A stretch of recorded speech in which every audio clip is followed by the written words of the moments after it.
You know, I really like the little vibes to the intro to that program. I gotta do it again. I like the vibes, and just take that in. A nice, kind of smooth kind of vibes. Take that in.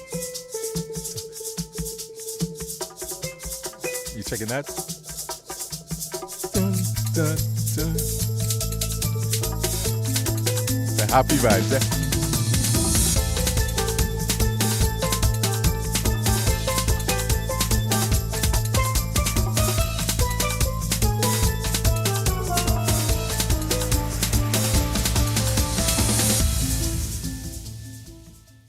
That's a nice little happy vibes. Good afternoon, Dr. J. Sakafet. Moi bien, ça quand tout même. Well, mon bien ça, mon parla poco, mon bien formidable, mon bien, mon brossaté, tout comme mon bien, ou ça, mon bien. Hein? All And right, we're doing fine. wonderful, Yep. wonderful. All right, so you're on. It's right around 29 minutes after 5. We're into your program. Thank you so much for just logging in and empowering people. So take it away. God bless. Thank you very much. Good afternoon, everyone.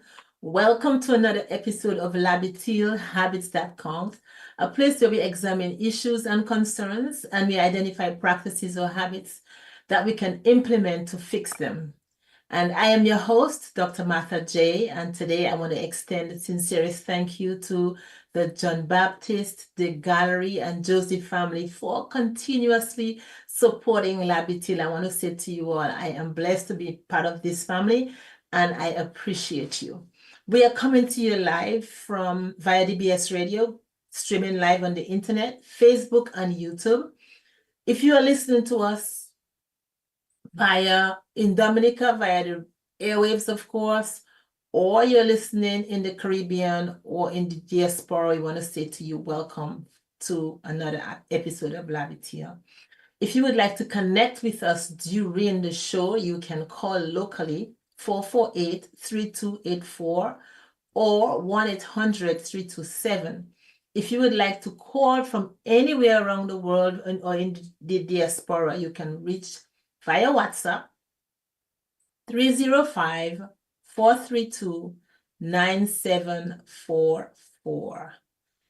Welcome again, everyone. And today we are taking a closer look at civil aviation, a career path that is in high demand right now. Civil aviation refers to non-military or non-government operations. It encompasses commercial air, which means air transportation, cargo transportation. It entails aerial work, which means flying for photography, for surveys, and anything else aerial, of course. It also entails general aviation, like maybe flying for business or recreation. The International Civil Aviation Organization designated December 7th as International Aviation Day. That's next week, that's later this week, Saturday.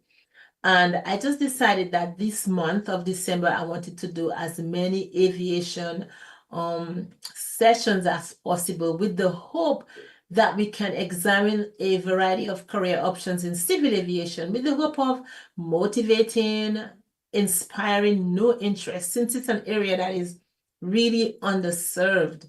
And of course, to encourage and show support to those who are on the journey. So today we begin with helicopter piloting. And to help us navigate that path or the path to this career, I have offshore helicopter operator, IFR captain, Mr. Dami Fadahunsi. Dami, introduce yourself to our listening audience. Hello, Miss Martha. Good day to you. All right, for an intro, the name is Dami Fadahunsi. The full first name is Dami Lola for my people listening back where I was born. I am an offshore helicopter pilot, as you said. I currently work, my area of operation is the Gulf of Mexico, which is basically everything on off the southern border of the United States. So basically that body of water that borders Florida, Alabama, Mississippi, Texas, and Louisiana. We basically serve the offshore industry. I have been in aviation for about 12 years now. And yeah, before that, I did have my background in computer science, specifically databases. Yeah, other than that, I'm proud. I'm a blessed father of two little girls. Good, That's it. beautiful, good, that, awesome. So you are a helicopter pilot. Tell us what it entails and of course what inspired you to pursue that career. Okay, starting with what it entails, I guess when people think about flying, most of the time their minds go towards what is called fixed wing flying, flying airplanes. As far as helicopters go, I guess that's what you call the minority, in terms of flight operations. Yes. As far as what it entails, it entails a slightly different set of skills to fixed wing flying, not majorly different, but a slight variation of skills. I think you asked what the inspiration was to go into it.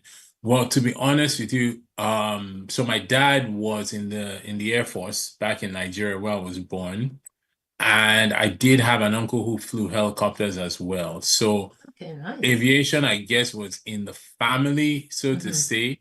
To be honest with you, it's not like I ever, chased after them to get any details about the job. It's just that because they did it, I felt, oh, this isn't something a million miles away from me. Okay. And yeah, of course, every person should, when it came the time to think about what exactly are you going to do for work, in my younger years, I thought about what my skill set was, what I thought I could do. You meet people who you just know, oh, this person is good at sales, or this person is good with whatever accounting or numbers or whatever. Looking at the generality of what I thought were my strengths, I thought, yeah, this is something I can do, and really that was what I would say would be the motivation. Okay, awesome. I want to share with us your journey and what was it like to do that? So your dad was in the Air Force, your uncle was helicopter pilot. You saw that around you, so it wasn't far-fetched. But what was your journey like? Because they had their journey, and I suppose I don't know how different yours was. What was your journey to becoming a helicopter pilot? Yeah, that I think is a good question, especially because I mentioned my dad and my uncle, because you would assume that it was fairly straightforward from there, but it absolutely was not. For a time, it definitely looked like, it wasn't going to happen. I'm the fourth out of five children, and aviation is notoriously expensive, Very right? expensive. I know that. Out of all of my siblings, I was the only one who wanted to fly. And being the fourth, when you come up to your parents and say, "Oh yeah, this is what I like to do, and this is what it's going to cost," yeah, you can figure out the rest from there. No matter how much they love you, if it's not possible, it's not possible. Right. I did want to fly, and because after high school, you really could go into flight. They don't hold you back. Really, from the age of 16, you Right. can get your licenses. So I thought that was what my journey was going to be like. But it was a case of, oh, well, the money's in there for that now. Hold on. Now, in Right. holding on, time went by. This was after high school. And I remember one day where I was getting frustrated. It was like, I'm not sure this is ever going to happen. I sent an email to my uncle and, talking about how frustrated I was, and like, it seems like this is getting late. And he said, I still remember this, that, no, it's fine. Even if you took the next like 10 years from then before you got into aviation, it will still be fine. So he said, he was recommend that I face university at the time, that whatever skills I get from there will set me sort of on a higher sort of path. That's an advantage, yeah. Exactly. Put me in an advantageous position, even in the aviation world. So thankfully, I did that. Thankfully, that came through. I went into school with computer science as my major.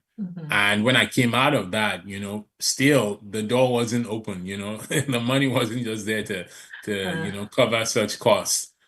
So I started working with databases.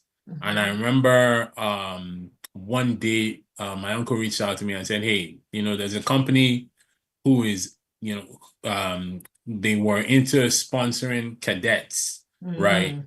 Offering to pay for their flight training in exchange for years of service. Right.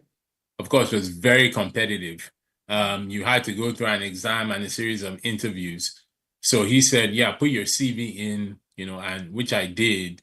Thankfully, I was called in for the exam. I went through the exam, the interviews, and yeah, it was, somehow I came through all that.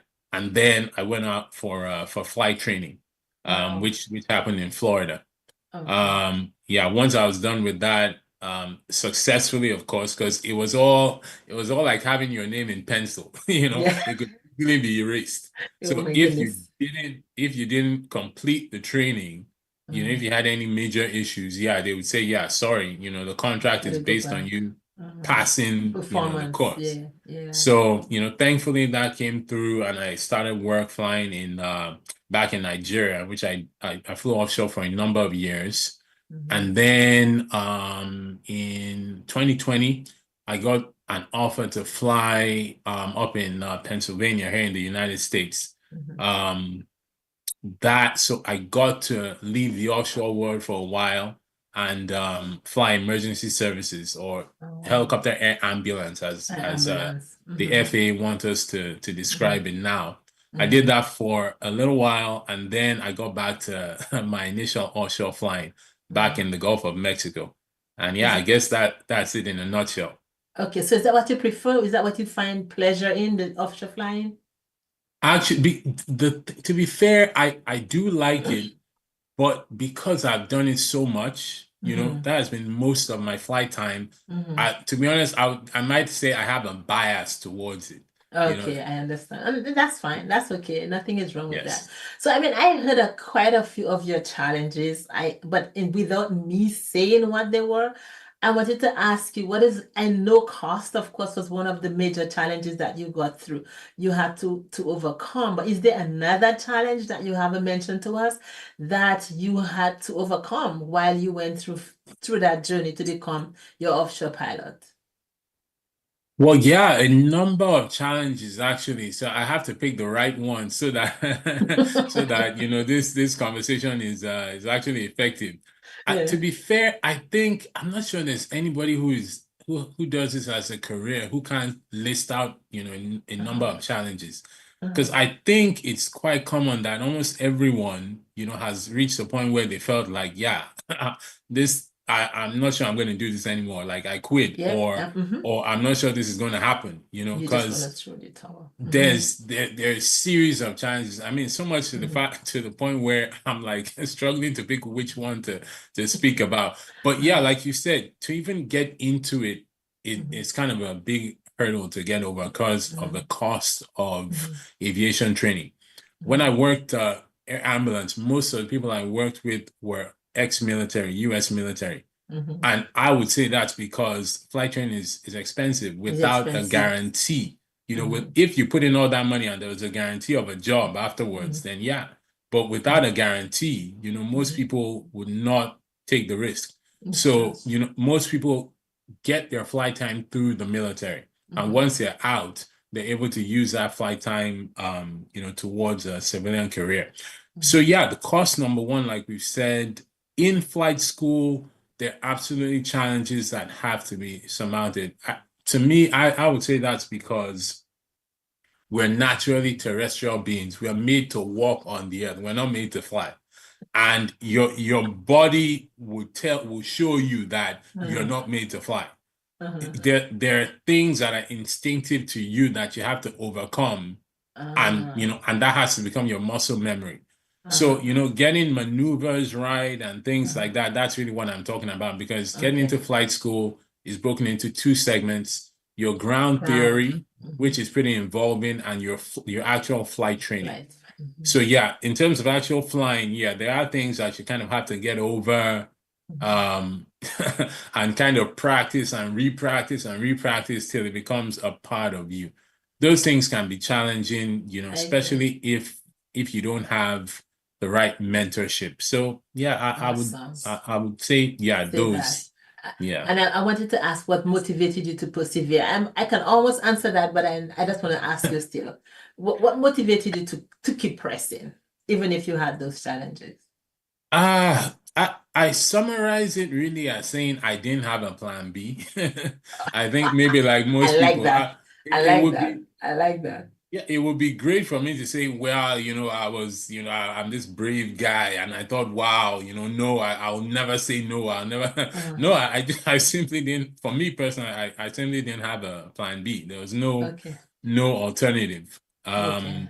And also when you remember the number of people who have their eyes on you, I Mhm. mean, in terms of support, right? Mhm. Family, the company that was sponsoring. And Mhm. plus, there are people you represent that you may not Yes. realize Yes. that, you definitely don't want to let down. So you Yes. push as hard as you can push, Mhm. because you don't want, anyone anyone you really care about to be disappointed. So yeah, those were, big things, that kept me going. Definitely. And you said something that I want to mention on. You said that the people you represent, and I want to say that I looked up some statistics and I saw that 94% of the people who fly helicopters were men, 6% were women, but 80% of those people, that's global, were not Africans or African Americans. They were mainly whites. So when you say that, when you look at that small percentage of people who are helicopter pilots, number one, it is one of those places, it is one of the career paths with very few people, number one, maybe like 35,000 in America. And worldwide, I'm not sure, probably it's not a large number of helicopter pilots. But you come from that small, that area of it's really a small population already, and to represent a Black person is even smaller yet. So I like the idea when you said that you recognize that you were representing more than yourself. And I really that's huge. And one of the reasons I wanted a person like you on the show, Dami, is that you can inspire other young men and women, let them understand that helicopter piloting is something that is achievable, it's attainable. And I know that there are companies like your company who would say, I can put the money in if they are interested and if they are committed. And one of the things I would like is for you to be able to tell us, what advice would you give to a young boy or girl who dreams of pursuing that career path? Well, as far as advice, there are a few things which I'll try to be, really concise with. Hmm. But just to quickly touch on what you said, because I was hoping I'll get the chance to touch on that. We can. Go In ahead. terms of minorities, Hmm. you have to be ready for it. If you are part of any minority, whether you're a female pilot or you're of a certain race or whatever, believe me, I try to avoid dealing too much with race or differences Ethnicity. Yeah. because it's such a distraction. The main It thing is. is to add value. It's Hmm. not about, Hmm. but the truth is you have to be ready for it. Hmm. When you're different to what people are used to, you are going to face some opposition. They're not going to open their arms, wide out to give you a big hug. No, it'll be like, we don't know you. You look different. It's not what we expect. And we're not sure you can do what you need to do. That's the Right. point. That's the thing. But please, in terms of giving advice, Mhm. this kind of goes hand in hand. Remember, people can question, how you look or how you talk or all of that or where you come from.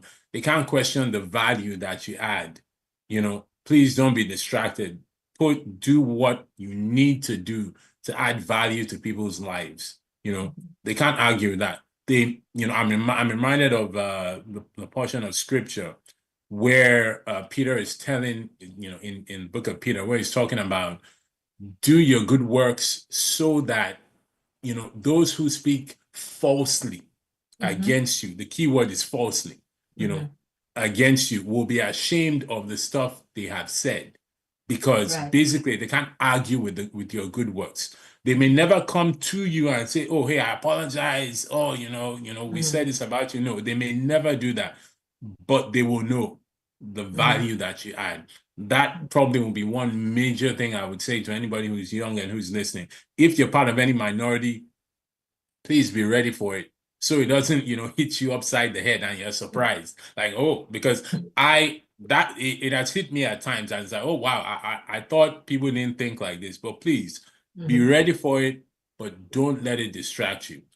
You're in this for a reason. Each person has their individual reasons. Remember why you do this. Focus on priorities, and people cannot question the value you bring. And please, the other thing I'll say is, for young people, believe me, it's if you take me to any serious extent, you can absolutely do this. If I'm doing this, who is it out there that will say they can't?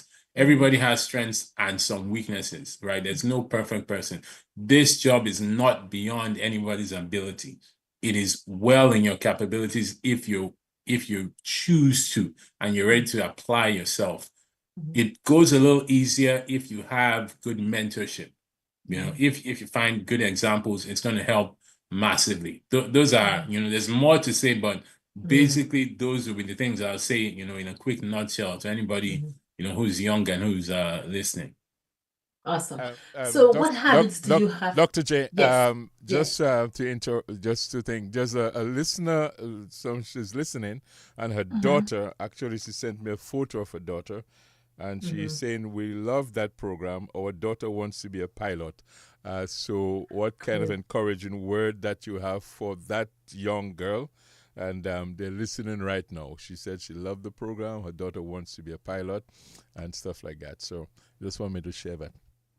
Okay, go ahead, Brother Dami.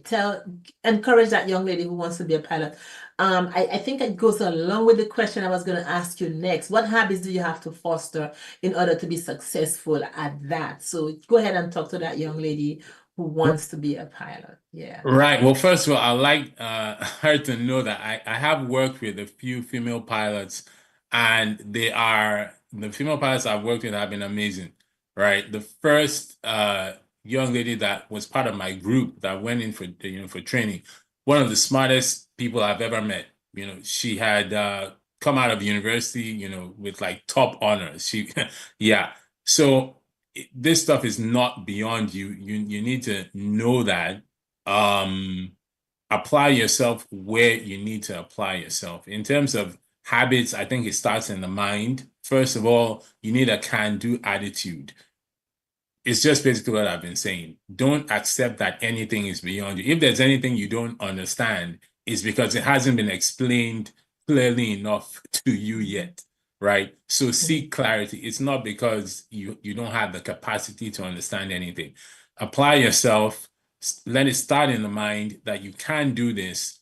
There are areas that, you would focus on to, for this job, for this career path, which ties into, seeking the right mentorship. If you have positive examples, people that you trust around you, that would help a lot.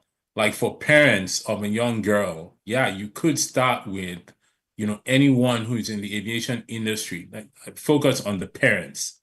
Anyone who's in the aviation industry that you can seek out to say, oh, my daughter wants to fly, what would you recommend? And let that, relationship be between the parents and this sort of mentor, right? It's good to have good, people ahead of you, but more so people you can trust and people who are, dependable. That will make the aviation journey way easier. I could go on with stories from my flight training and yeah, but it would really just highlight the downside of bad mentorship. You don't want that. That could really bash not just a person's career, a person's confidence and stuff like that. So for parents, I'll say, yeah, try to seek out, a good, somebody you can trust, good mentors who are in that field, who can like talk you through some of the things to expect.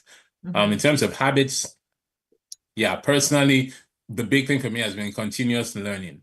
To be fair, I kind of picked that up from university. From the university I went to, we were taught that, and that has put me in good stead, in this career, because you never stop learning, never. Okay. Right? I was told if a person stops learning, they start dying. Okay. And I think that's quite true.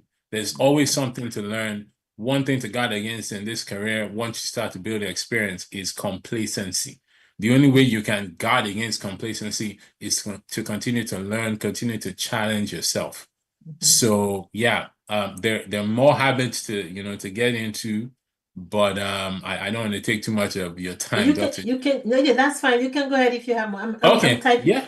I'm typing them down so that I can repeat them, because I like to do that each time. So I'm putting it on Facebook, and I'm repeating so that I can repeat what you say. But go ahead if you have more. But I was just writing down guard against complacency, and that is one of the reasons for continuous learning.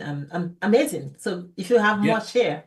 Yeah, in terms of practical habits, one thing that I haven't done in a while, but I think it helps quite a lot, is we would do something called a debrief. Right? Once you get into flight school, after your maneuvers, after your time with that instructor, your instructor will tell you what you did well, what you didn't do well, stuff like that. I have found that to be a good practice to carry on way after flight school. Debrief yourself. It's going to make you better. You know what you did well, you know what you didn't do well. Learn from every flight, learn from everything you do, right? And the great thing about aviation, in my opinion, is there's stuff I've picked up that I have been able to apply to other areas of my life because it fits in perfectly. Do a self-analysis, right? Always do that. Always, like I said, continuous learning. There's so much to know. There's stuff you can find on YouTube. There's stuff you can find in terms of like books, actual literature that's going to help. All that just makes your aviation journey smoother, right? Because flight school really is not that long. So you have a short period of time to know stuff. So it's going to help you to start to learn before you get in. So you don't struggle with the stuff that most people struggle with. Exactly. Yeah, thank you so much for that idea. That last portion is crucial, because people feel like they have to wait until they've been accepted to start learning. No, you want to learn before that. So that takes me to my last question. Boeing projected that by 2038, there will be a global helicopter pilot shortage of 61,000. That's what they're suggesting.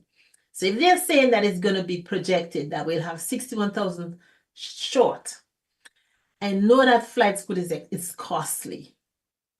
But one of the other reasons I saw for people not engaging in flight school is a lack of awareness, limited access, and of course, a lack of opportunity and inclusivity as well.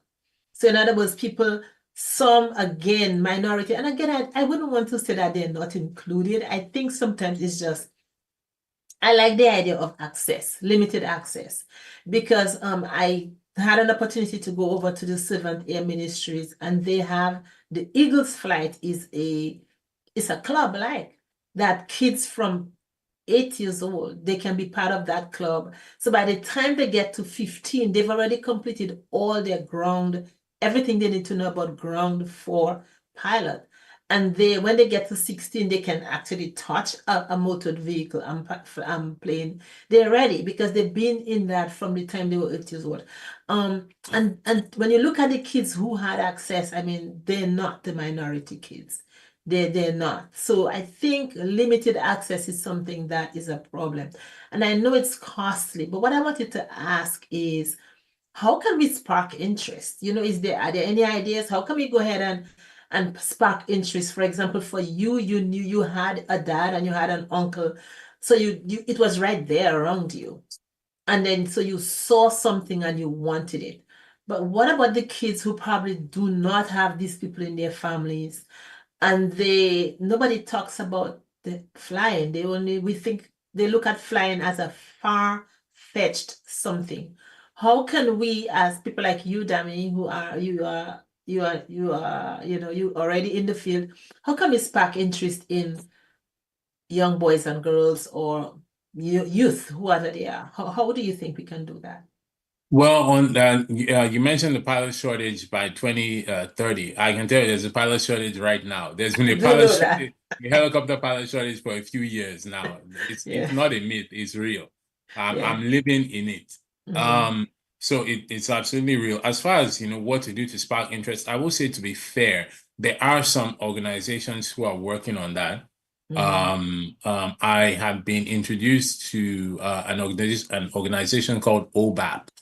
It's like a group, it's for like Black aviation professionals, right? They go around to schools, they spark interest, and they take these children around to aviation companies, so they get to see that this stuff isn't far from them. It's not out of reach. And what you're doing right now is exactly what we should be doing, and it's basically more of the same. Because the message needs to go out that, yes, like you said, yeah, it may not be a case of anybody being purposely left out, but if you don't know their opportunities, you're not going to venture out. So through mediums like this or media like this, the message is being put out that it isn't anything far-fetched. There is a pilot shortage, not just helicopter pilots. There's a pilot shortage in general because there's more flying worldwide, and there's projected to be more flying worldwide. So it's not that far-fetched for parents to look into. And yeah, just quickly, I would say, because I don't want to miss this point, the truth is, yes, it is expensive, to sponsor yourself, but please keep your eyes open, because companies are short, they are then taking it upon themselves to sponsor, right? When I was sponsored, everybody was like, not everybody. Some people like turned their noses up at us, like, oh, like we had hit the jackpot or whatever. The world has gone in that direction because they need pilots. Companies are starting to sponsor because they're either going to have to sponsor or shut down. It's two options. It's true. So please look out for stuff like that so that you don't miss out on the opportunities. The opportunities are real and they are worldwide because everybody's flying. Definitely. Thank you so much. And I want parents to know, the young lady who is listening, next week, please tune in, because next week we have a female pilot who's going to be our guest, and she's going to tell you all of the things that she, experiences. She's been flying for a while. She's flown for notable airlines, and I want you to listen.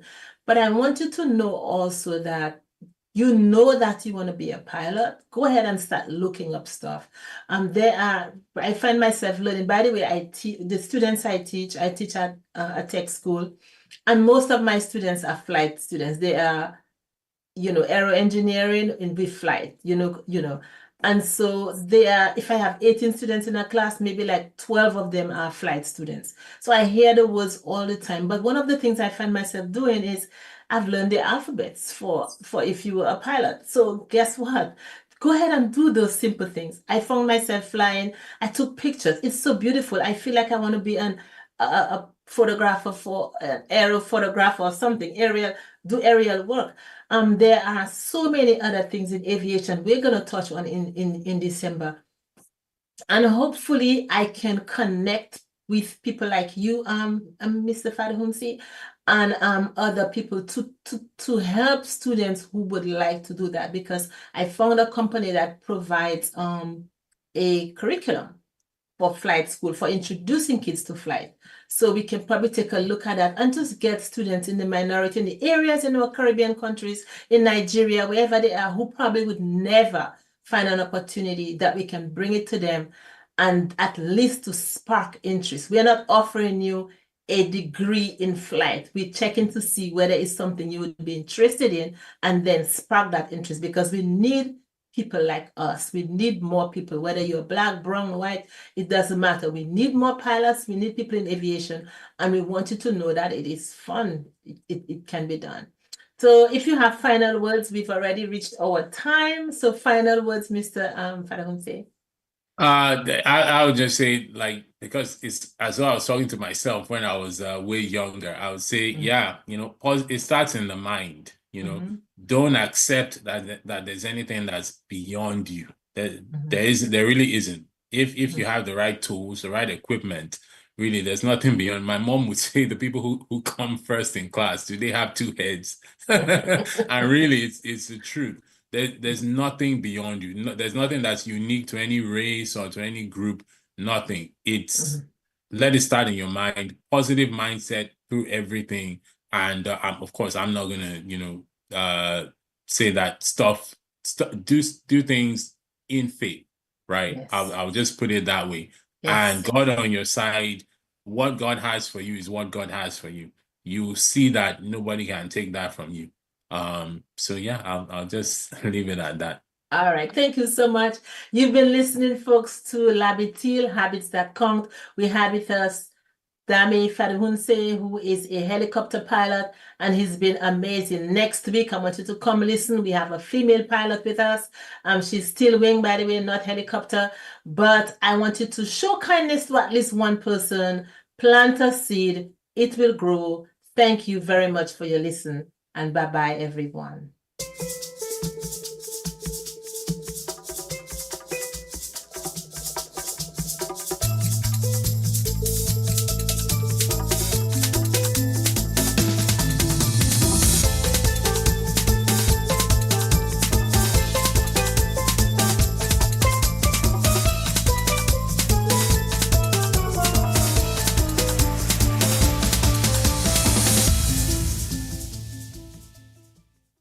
Labitil, Habits That Count, every Sunday at 5:30 p.m. with Dr. Martha J. The Habit Loop will be at the center of every discussion. Learn how it affects your development. Labitil with Dr. Martha J. every Sunday at 5:30 p.m. All right, that was it for Dr. J and Lavitil. We'll be back again, like she said, next Sunday.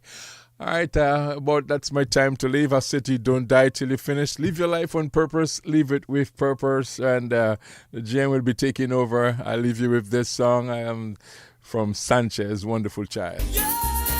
I'm out of here. My name is Michael. See you on Tuesday, God willing. Forget him.